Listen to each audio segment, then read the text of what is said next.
Namo Vishnupadaya Krishna-Prishthaya Bhutale Srimate Bhakti-Vedanta-Swamiti Namane Namaste Saraswati Devi Gauravani Pracharine Nirvishesha Shunyavadi Paschatya-Veshatarine Mukam Karoti Vachalam Pangum Nangayate Givin Kripatamaham Vande Shri Gurun Dinatarinam Paramananda Madhavam Shri Chaitanya Ishvara. Hare Krishna, welcome to today's Sunday feast. Hare Krishna. Hare Krishna. Today I would like to speak from the 17th chapter, the divisions of faith, 17th chapter of the Bhagavad-Gita. But before we move into the verses, we'd just like to give a brief introduction from the 16th chapter where we are in the Bhagavad-Gita, what Krishna is speaking about. As we all know, the first 6 chapters of the Bhagavad-Gita talks about karma yoga, karma. And the last 6 chapters talks about jnana, or knowledge. And the middle 6 chapters talks about devotion or bhakti. And karma and jnana without bhakti is not complete. So, right now we are going to read from the 17th chapter, which is from the jnana section of the Bhagavad-Gita. And we are going to read from the first verse. But before we start with the 17th chapter, let's have a recollection of what Krishna concluded in the 16th chapter. In the 16th chapter, it talks about divine and demonic natures, Deva, Asura, Sampad. And it talks about 2 types of people, divine people and the demonic people. So from the beginning of creation, there are always divine people and demonic people. But who are divine people? Divine people doesn't mean that they have a yellow circle around the head and their feet is above the ground. And demonic people does not mean that they have horns and they have like 3 teeth protruding out. Especially in Kali Yuga, the divine and demonic qualities are inside every human being. So basically, demonic people are those who don't believe in the existence of God. So they say that I don't believe that God exists, and even if He does exist, I don't care. I can manage on my own. I don't need Him in my life. So they act whimsically without any regard for the scriptures. These kind of people are demonic people. And the divine people are those who believe that there is God, who believe in the existence of God. And also, they try to mold their lives according to the instructions of the scriptures that God has given in the scriptures. So these are divine people. And the 17th chapter, it talks about a third type of, a third category. So let's move into the verses. Om Namo Bhagavate Vasudevaya. Om Namo Bhagavate Vasudevaya. Om Namo Bhagavate Vasudevaya. Om Namo Bhagavate Vasudevaya. Om Namo Bhagavate Vasudevaya. Om Namo Bhagavate Vasudevaya. Reading from Srimad Bhagavad-Gita, Chapter 17, entitled The Divisions of Faith, Text 1.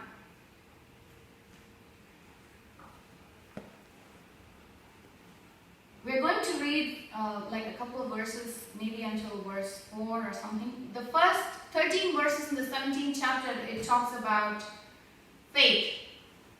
And the next few verses, it talks about austerity. And then the verse 20 to 22, it talks about charity. And the last, it talks about how Krishna is the enjoyer of everything. So the first verse,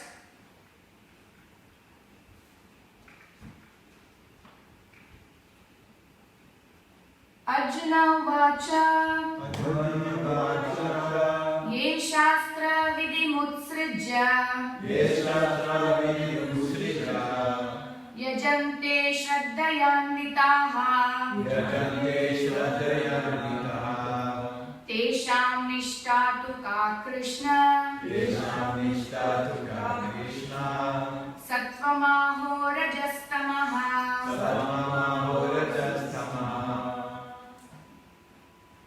Translation. Arjuna inquired, O Krishna, what is the situation of those who do not follow the principles of scripture, but worship according to their own imagination? Are they in goodness, in passion, or in ignorance? So now Arjuna is asking a very interesting question. He's saying in the 16th chapter, Krishna, you described about demonic people and divine people. But what about those people who do not follow the principles of scriptures, but they worship according to their own imagination. They worship someone or something, but not necessarily the Supreme God. Are they in goodness, in passion, or ignorance? What is their situation?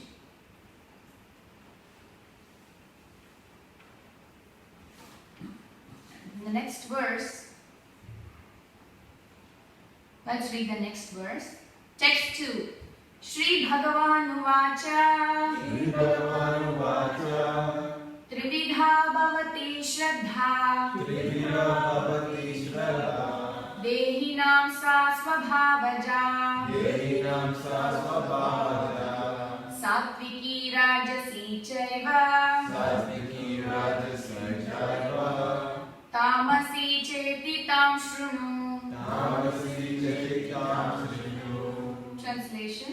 The Supreme Personality of Godhead said, according to the modes of nature acquired by the embodied soul, one's faith can be of three kinds: in goodness, in passion, or in ignorance. Now hear about this. So Krishna is saying in this verse that according to the nature of a person, predominantly what mode he is in, depending on that mode, his faith is also in that particular type of object or person. Text 3. Sattvanurupa sarvasya Shraddha bhavati bharata Shraddha Bhavati Bharata Shraddha mayoyam purusho Shraddhamayam Purusho Yo yachraddah sa eva saha.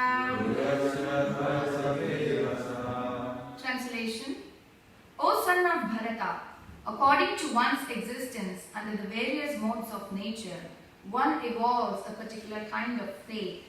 The living being is said to be of a particular faith according to the modes he has acquired. Text 4. Yajante satvika devan Yajante satvika devan Yaksharaksham rajasaha Yaksharaksham Rajasa Pretan bhutaganamschanye Prenanutaramasyanye Yajante tamasa janaha. Yajante Ramasajanaha. Translation.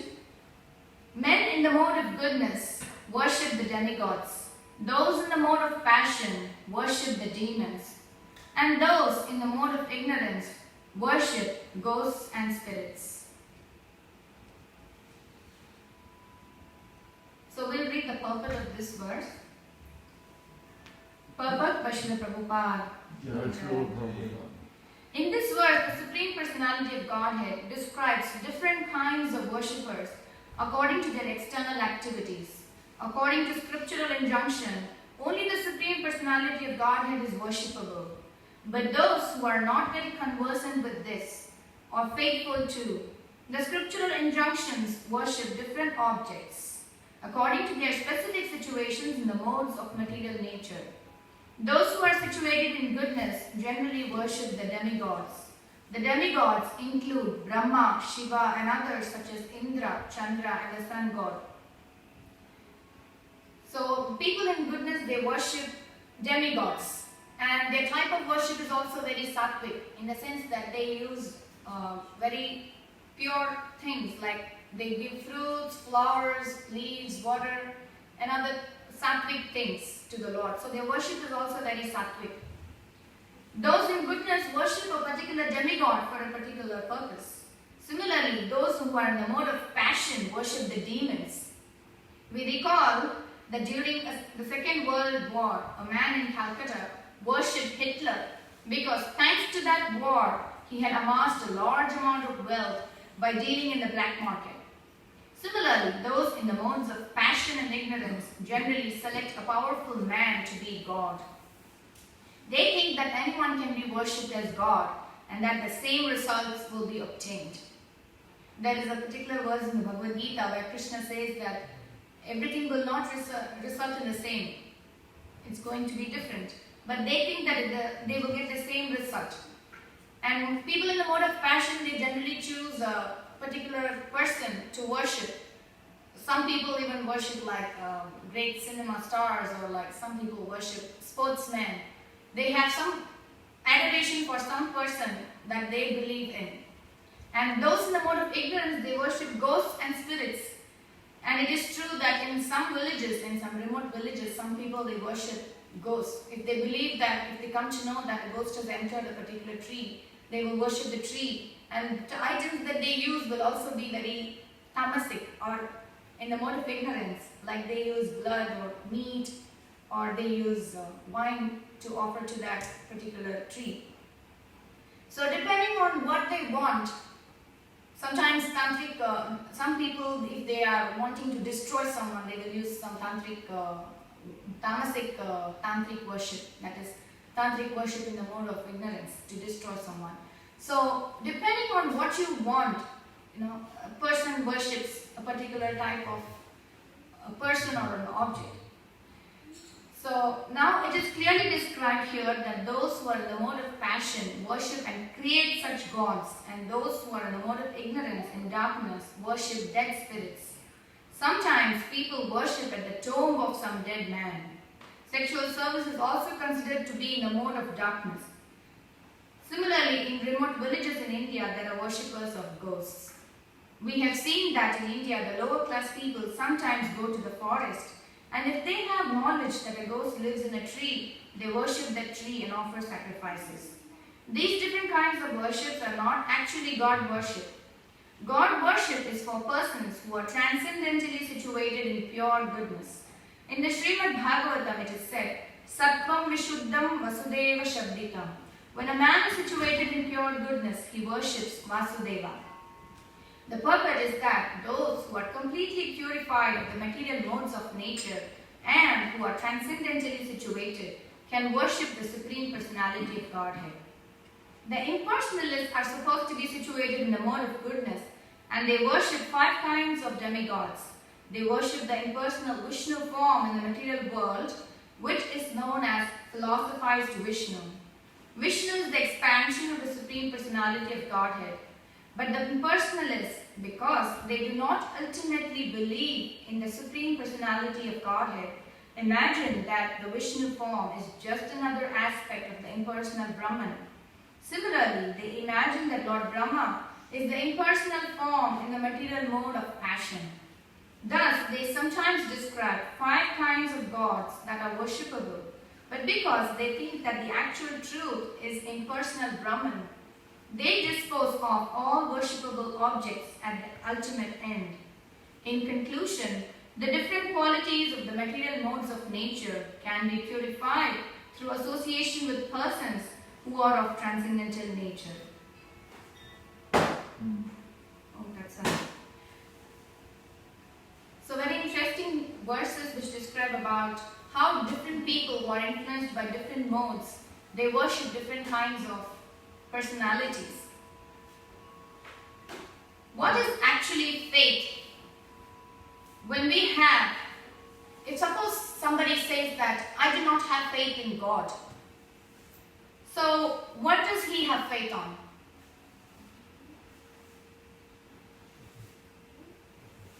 Yeah, this check will come in from his job.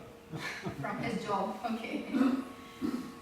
But he says that I believe that there is no God. So what does he believe in? He believes in his own capacity. He believes in his own senses or body. So he believes in his senses. He'll say that, can you show me God? I want to see. Only if I can see God with my own eyes, then I will believe that God exists. So such people also have some kind of faith. Different people, although it is commonly believed that only religious practitioners have faith, but it is a fact that everybody has faith on something. Everybody has faith, but what different people have faith on is different. So without faith, you cannot go on. People have faith on right from traffic lights to doctors to banks to so many things. Imagine if they start doubting everything, then life will be miserable. So everybody has faith on something. And what they have faith on is different. But generally everybody believes in different things. But if somebody puts faith on something that is temporary or that keeps changing, then again it is miserable. So what exactly is faith? Faith is when we have trust or belief or place value upon something. And when you value something really very much, then you believe or you have faith in that thing or a person.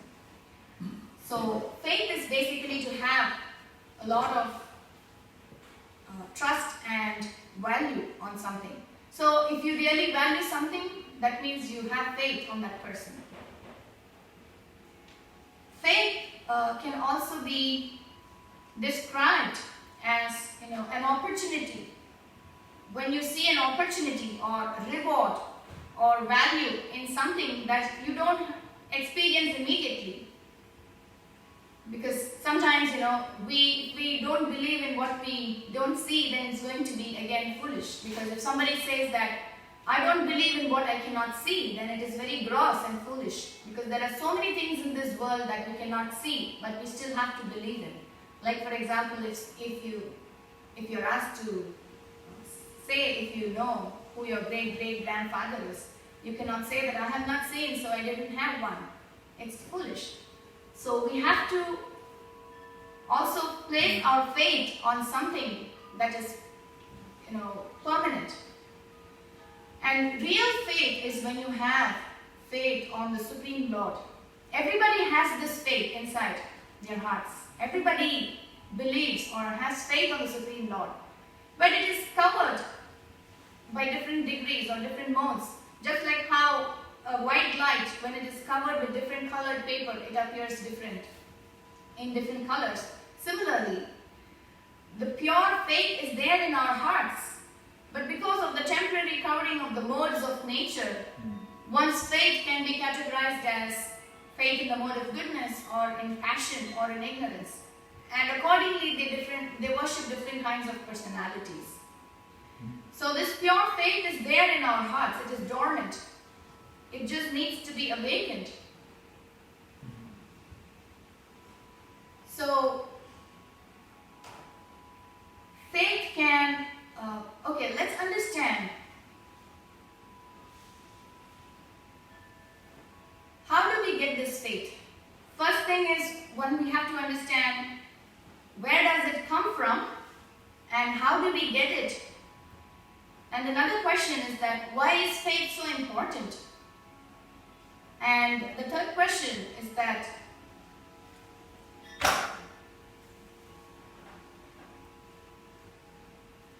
why faith is so important, of course. So the first thing is that before we move on to this, I would like to explain a famous story about a Brahmana and a cobbler, which Srila Prabhupada used to quote very often. So first we have to understand what we have to have faith on. Shraddha.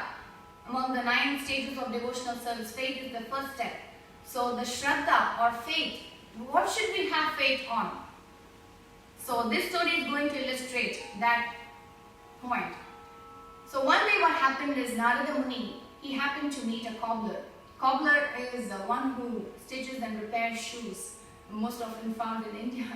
But his job is to mainly repair shoes and give it to people. So a cobbler, he was very happy doing his duty. And he saw Narada Muni going that way, and then he asked, "Oh Narada Muni, I'm so happy to see you. I'm blessed. Today I've seen you early in the morning." So he asked Narada Muni, "Where are you going, Narada Muni?"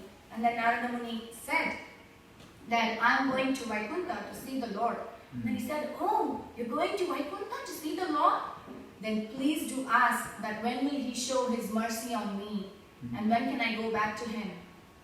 So then Narada Muni said, "Okay, fine, I will ask when I see him." So then, after a while, again, he met another person, a Brahmana. This Brahmana was performing elaborate worship in temple.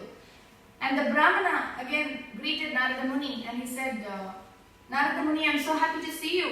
And then he asked, where are you going? So Narada Muni said the same thing, that I'm going to Vaikuntha to see the Lord. So the Brahmana said, oh, that's so nice. So when you do meet him, please ask him when he will show his mercy on me and when I can go back to him. So then Narada Muni continued his journey towards Vaikuntha and he met the Lord and he happily spent a lot of time with the Lord. And then while returning back, he remembered these two people who had asked these questions. So when Narada Muni was leaving, he said to the Lord, my Lord, I forgot to ask you something. And then the Lord immediately remembered and he said, you're going to ask about those two people who asked when I will show my mercy on them, right? So then Narada Muni said, yes. So of course, Krishna is there in everyone's heart. So he knew what was running in Narada Muni's mind. And he knew that these two people had asked.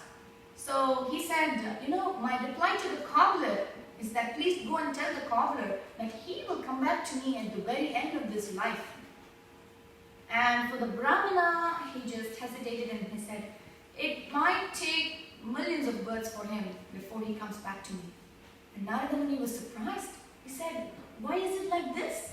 That the cobbler is going to come back in this very lifetime and the Brahmana is going to take so many lives.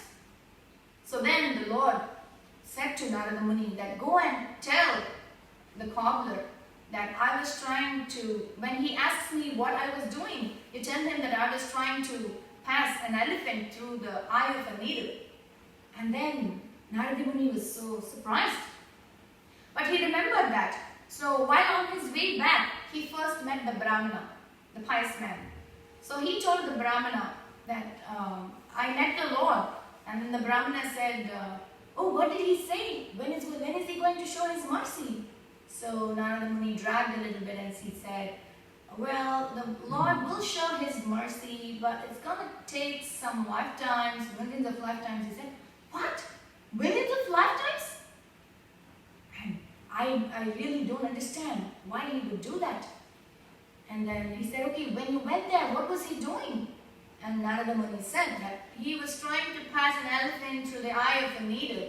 And the Brahmana was like shocked and he said, I think you have to go and get yourself checked. I don't think you're mentally stable. How can somebody pass an elephant through the eye of a needle? I think I don't even believe that you're Narada Muni. I think you've lost your sense. So he was not ready to believe that the Lord was doing that activity. So then Narada Muni understood that the Brahmana, he did not believe in what the Lord said. Then he continued his way back and he saw the cobbler. And the cobbler, he was very happy to see Narada Muni. And then he said, oh, welcome back Narada Muni. Did you meet the Lord? What did he say? And then he said, what was the Lord doing? So the Lord, Narada Muni said, the Lord was trying to pass an elephant through the eye of a needle. And then he said, oh, really? That's very nice. What else? And then Narada Muni was shocked. What? Did you believe what I said? And then the cobbler said, yes, I do believe. What else? What else did he do or say? And then Narada Muni said, but how did you believe this? Then the cobbler says that every day I sit in below this banyan tree, which is called as Vata Vriksha. And the banyan tree has so many fruits. And inside the fruits, there are hundreds of seeds within it. And the seeds, when it falls to the ground, and even accidentally if it falls to the ground, and in a place where there is a lot of moisture, or maybe when it rains, it starts growing. And then it grows into a beautiful big banyan tree eventually. So the cobbler says that if these seeds, the hundreds of seeds, are there in this fruit, and each seed is actually one banyan tree, so how can, if the Lord can put so many hundreds of banyan trees inside one small fruit, then what is impossible for him? Why can't he pass an elephant through the eye of a needle? So anything is possible for the Lord. So he had such implicit faith that the Lord can do anything. Then Narada Muni understood that the cobbler has so much of faith that that's why the Lord thought him qualified to come back to him in that very lifetime. So that is the faith. What should we have faith on? We should have faith on the inconceivable power of the Lord. In the Ishopanishad it is said, Om Purnamadah Purnam Idam Purnat Purnamudachyate Purnasya Purnamadaya Purnameva Vasishyate.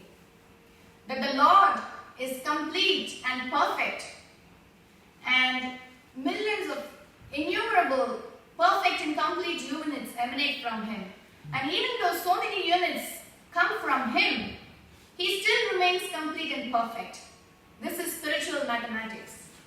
It's not like material calculation. And according to this spiritual mathematics, 1 plus 1 equals 1, and 1 minus 1 equals 1, which means to say that even though the Lord may expand into innumerable forms, He will still remain complete and perfect. And even though so many units merge into Him, He still remains complete and perfect. He does not increase or decrease in any situation. So we have to have faith that He has inconceivable power. And the Gopas in Vrindavana, they had that kind of faith. That when Aghasura had opened his mouth, some of the boys were actually doubtful to enter the cave because they thought that, one or two Gopas, they felt that, oh, this place looks eerie, this place looks very dangerous, maybe we should not enter into this cave. But then the other Gopas, they convinced these Gopas saying that, whatever it is, even if he is a demon, Krishna is just going to come and kill him in 1 minute. It's just like, splitting a blade of grass for him. It's not a difficult task. When Krishna is there, why do we need to fear? Imagine, do we have that kind of faith? They had such faith on Krishna. So that is the faith that we should have on the inconceivable power of the Lord. Throughout the Bhagavad-Gita, when Arjuna speaks, it is said Arjuna Vacha. When Sanjaya speaks, it is said Sanjaya Vacha. When Dhritarashtra speaks, it is said Dhritarashtra Vacha. But when the Supreme Lord Krishna speaks, it is not said Shri Krishna Vacha. It is said Shri Bhagavan Vacha. Bhagavan, who is Bhagavan? Bhagavan is one who possesses eternal and unimaginably, high quantity of these 6 qualities of beauty, power, fame, renunciation, knowledge, and strength. So, Krishna possesses, and he is also the richest person. Krishna possesses all these opulences in full, and that is why he is called as Bhagavan. So, when Bhagavan is speaking, we have to trust.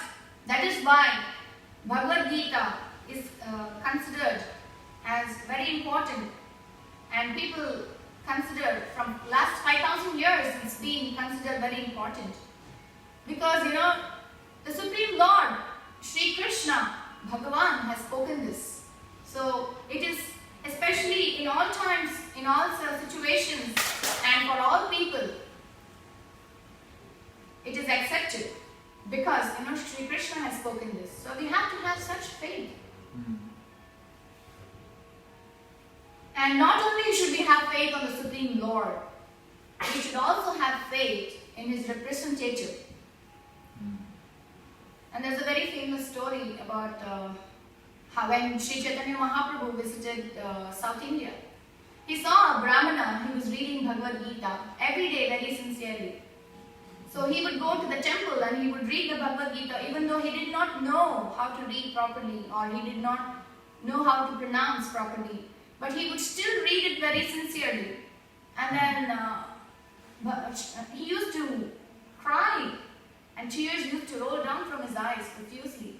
So Sri Chaitanya Mahaprabhu saw this, and others were ridiculing him, saying that, oh, you don't even know how to read, but you're sitting and reading Bhagavad-Gita. So they used to have fun and laugh at him, all the other learned scholars. But this person never got discouraged. He used to continue reading. And then Sri Chaitanya Mahaprabhu went to him and he asked him that, now I'm seeing that you are reading Bhagavad-Gita, so why are you crying? And why are you reading Bhagavad-Gita every day, first of all? So the Brahmana, he said that my spiritual master had instructed me to read Bhagavad-Gita every day, and I just have complete faith in his words. So I am reading every day this Bhagavad-Gita, that I know that if I do what he says, I will achieve perfection. So okay, fine. Sri Chaitanya Mahaprabhu said, okay, I understand, but why are you crying so profusely? And the Brahmana said, but I'm seeing this Bhagavad, as I'm turning each page, all I can see is the front cover, the picture, where Krishna is being the charioteer of Arjuna. Whichever page I turn, I do read a little bit, I don't understand much, but I'm seeing that picture in each page. And when I'm seeing that Krishna, who is the Supreme Personality of Godhead, who possesses all the opulences, who is the greatest person, he is driving Arjuna's chariot. Arjuna is just any other ordinary person. And when Krishna himself is riding chariot for his devotee, then I just can't control my emotions, because he is the greatest personality. And he is driving the chariot for his devotee. And I can't really control my emotions, because you know how great he is, how this is amazing. I can't control my emotions when I think about it.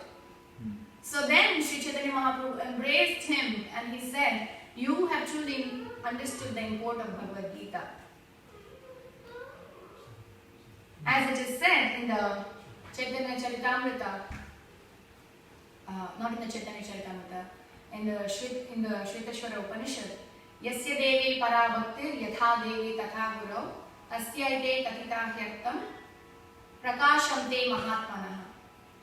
That one who has implicit faith, those great souls who have implicit faith, not only on the Lord, but also on the spiritual master, to him all the imports of the Vedic scriptures are revealed automatically. So effortlessly he understands. Even if he is not a scholar, even if he is not very well versed in Sanskrit, he will still be able to understand the import of the scriptures. So that is what is said in the Shvetashvara Upanishad as well. But why is faith so important? We have to understand. Of course, we understand what should we have faith on, but why is faith so important?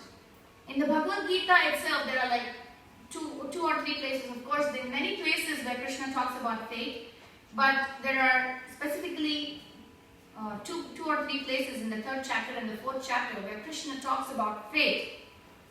In the 31st verse of the 3rd chapter, Krishna says, Ye me matamidam nityam anutishtanti manavaha shraddhavanto na suyanto mucchante tepi karmabhihi.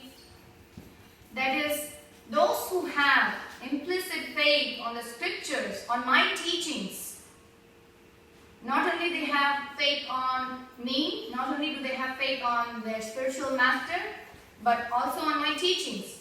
So they should have faith on Krishna and also his representative, any kind of representation. His scriptures or his pure devotees and his spiritual master. Without envy, he should also have faith without envy. Only people who are non-envious can understand. So they become freed from fruitive actions. That's what Krishna says in the 31st verse. And the 32nd verse he says, Yetu etad abhyasuyanto nanutishtanti me matam sarvajnanam vimudamstan vidhi nashtana chetasaha. But those who are envious and disregard the scriptures, not only do they disregard the scriptures, they do not follow the instructions, even if they are highly learned, even if they are like the most learned scholars, all their knowledge is of no use. Everything is ruined. So that's what Vidhi Nashtam says, that everything is ruined. Even what to speak of next life, they cannot achieve happiness even in this lifetime. So that's what Krishna talks about, people who are envious and who don't have faith in the scriptures. And then in the 4th chapter, 40th verse, Krishna says, Agnyascha Shraddhadanascha Samshayatma Vinashyati Nayam Lokosti Naparo Nasukam Samshayatmanaha. Now here Krishna gives categories of 3 different kinds of people. The first one is those who are ignorant, Agnyas, those who do not know the scriptures. And the second category is faithless, those who know but they do not believe in Krishna's words.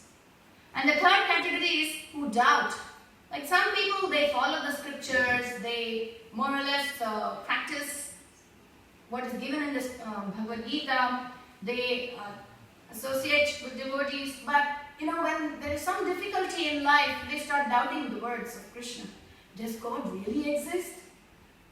Is there really a rebirth for us?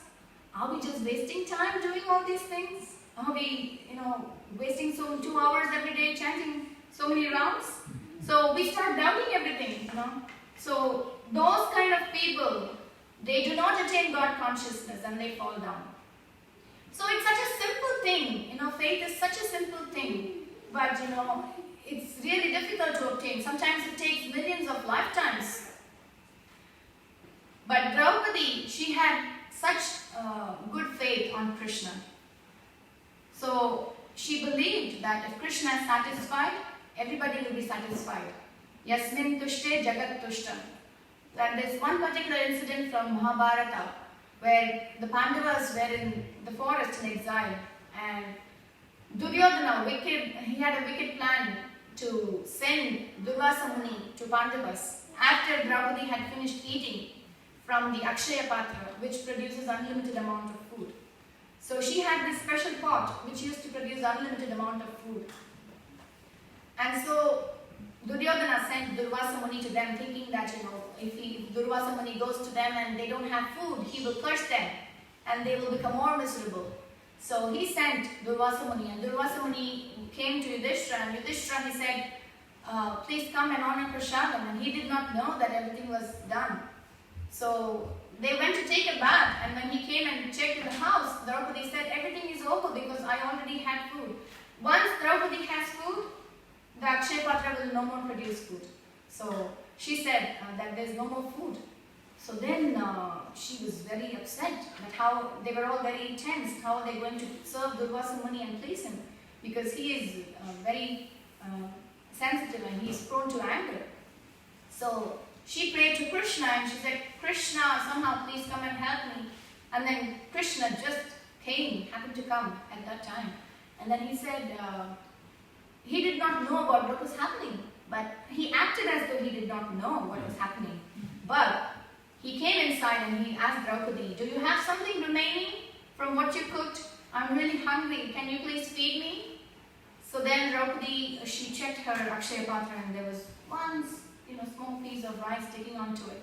And then she gave it to Krishna and said, this is all I have. I'm so sorry. So then Krishna said, that's enough. That's good enough. And then he ate that one small particle of rice and then he said, this is so tasty.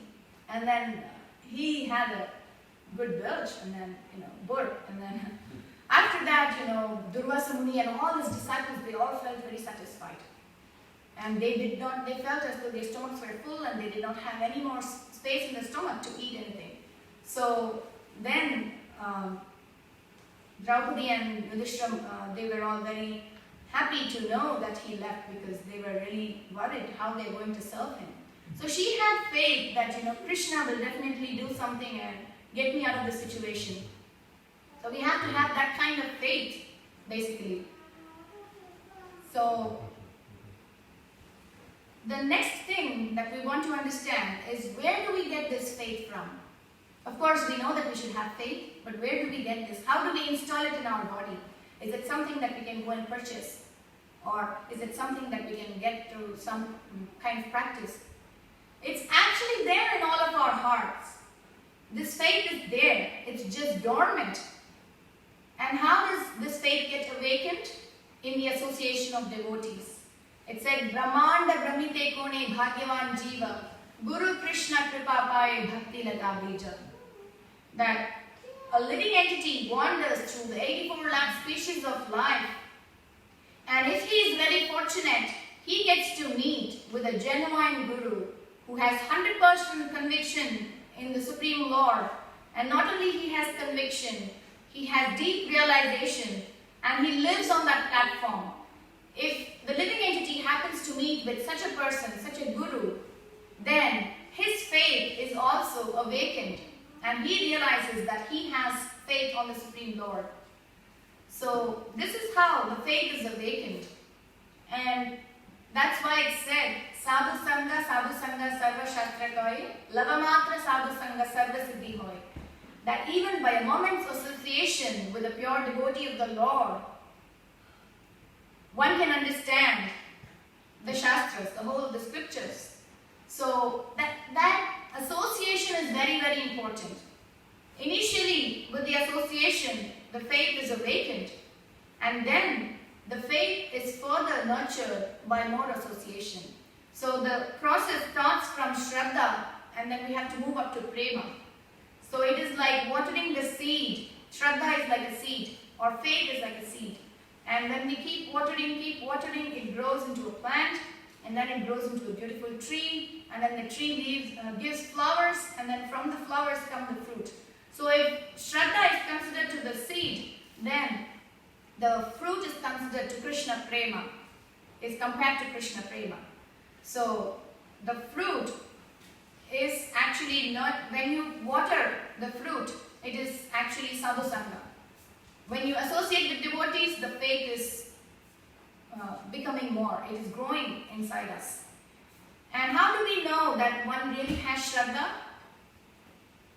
We will know that because the only person who has Shraddha or faith will want to associate with Shraddhavan or devotees who have faith on the Lord. So we can understand that a person has faith when he has more interest to associate with the devotees. And after Sadhu Sangha is Vajana Kriya, when somebody puts into practice what he has heard when he associates with devotees, then we can understand that he is in Vajana Kriya. So he starts practicing it, he starts taking up to the process. And by doing regularly, sincerely, and in a humble mood, by doing such kind of services and practices devotional service, then he moves to the next stage where he starts automatically relishing. He doesn't need to do it by force. He starts relishing what he is doing. And he wants to know what else I can do, what else I can do. And he's very enthusiastic to serve the Supreme Lord. So he has developed a taste. So that is the stage of Ruchi. And then comes Nishta. Oh, the next stage is Anartha Nivritti. So when he starts associating with devotees, then he starts reading books, chanting the holy names, serving the deities, and taking prasadam, etc. He comes to a stage when he gets rid of all his impurities. That is Anartha Nivritti. But that is going to take some time. It's not going to be so easy to get rid of all the impurities. And after that comes Nishta, when he gets very fixed and he is very firm in what he wants to do. And at that stage, he doesn't want to do anything else. He's very fixed.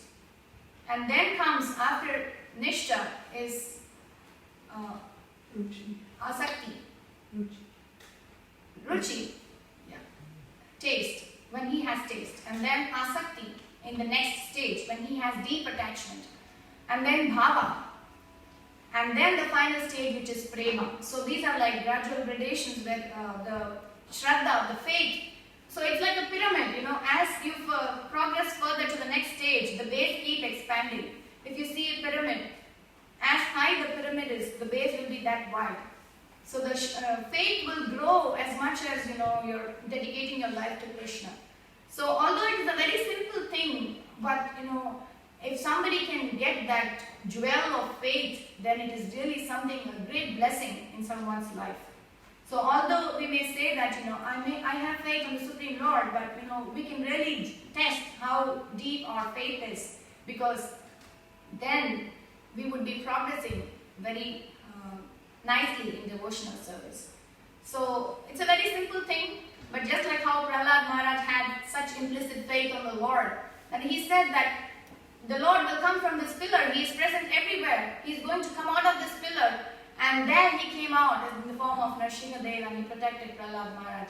Very soon we are going to have Nrsimha Chaturdasi, the appearance day of Lord Nrsimha. And we can understand that, from this story how Shri Prahlad was so faithful that even if he had not really seen, he had heard about the Supreme Lord from Narada Muni when he was in his mother's womb. And with that association of Narada Muni, he was able to have such implicit faith on the Supreme Lord. And the Supreme Lord did reciprocate to him. So we understand from all these stories that the Supreme Lord will reciprocate and we will be able to progress further and further as we have more faith. And how do we develop that faith? By associating more with devotees. We have to have satsanga. Sat means that which is the truth, the absolute truth. And what is the truth? The truth is that Krishna is the Supreme God. And we are all also, Krishna is eternal, we are all also eternal, and we have an eternal relationship with Him. So those people who talk about this absolute truth, if we associate with these people, we will definitely be able to strengthen our faith more and more. With this, I would like to conclude here and open the forum for any questions or discussions. Forgive me for anything wrong that I might have said. Thank you very much. Hare Krishna. Hare Krishna. Yes, Prabhu. Could you explain to me the process of disciplic succession and how that makes the Vedas credible? What is the importance of disciplic succession? Yeah, basically there are so many people, especially in India, there are so many branches who talk about Vedas and other things, but we have to stick to the four Vaishnava traditions, the Sampradayas. So there are four Vaishnava Sampradayas: Rudra Sampradaya, Shri Sampradaya, and Brahma Sampradaya, and Kumara Sampradaya. So those who come in these four Vaishnava Sampradayas are said to be very authentic. But even among those four Vaishnava Sampradayas, if it has got diluted, and in today's world it is so hard to find people who have stuck to the instructions very strictly. So that's why there are of course some people who are still authentic in the other Sampradayas also. But we know for sure that the Disciplic Succession as it is given in Bhagavad-Gita as it is, that Srila Prabhupada has given, he has not just said it, but he has also written what the Disciplic Succession is, where he has come from. So the Gaudiya Vaishnava Sampradaya coming down from Brahma Ji to Chaitanya Mahaprabhu to how it comes to Srila Prabhupada, and then it is further expanded by the leading gurus in the present day. So we know that there is proof of what he has said, that we have to follow these sampradayas. But if we want more details about the other sampradayas, we may have to go and research a little more on that topic. But this is ready-made, available, it is there for all people, and it is present in English language. So we can definitely understand that this is an authentic parampara, a disciplic succession. Hope that answers. Thank you. Thank you, Hare Krishna. Also, I do have one more question. So, how do we identify an authentic disciple like Prabhupada or Srila Bhaktisiddhanta Saraswati, or what are we using for reference to identify the genuine Mahabhagavad spiritual master? Yeah, so the qualifications of who can become a spiritual master is given in the Nectar of Instruction in the first verse. That one who has controlled his urge for the tongue, belly, genitals, and he is qualified to make disciples all over the world. Of course, this is a very generic thing, but in practical situation, we can definitely understand true genuine Guru by his actions. The level, of course, a Guru is identified through someone else. Of course, with somebody else's suggestions, you may come to know of a person more. But you could also come to know of him more through his actions and his behavior and the way he speaks, how knowledgeable he is in his Shastras. A Guru is someone who is very knowledgeable in Shastras also. So, with his association, so it is said in the Nectar of Instruction, but when an Uttama Adhikari comes, you feel like chanting, you feel like doing devotional service, So you can have such experiences in the presence of such Uttama Adhikari Gurus. So that's why it's said that only a very fortunate soul comes in contact with the pure and genuine Guru. So we are very fortunate that in our movement we have so many genuine Gurus like that. So we can definitely try to associate more with such Gurus and try to identify who is more inspiring to us and then follow in his footsteps. Thank you. Thank you, Hare Krishna. Hare Krishna. Hare Krishna. Anything else? Okay. Thank you all very much. Jai Shri Prabhupada ki Jai. Hare Krishna. Hare Krishna. Hare Thank you for a very nice class. Thank you, Mataji.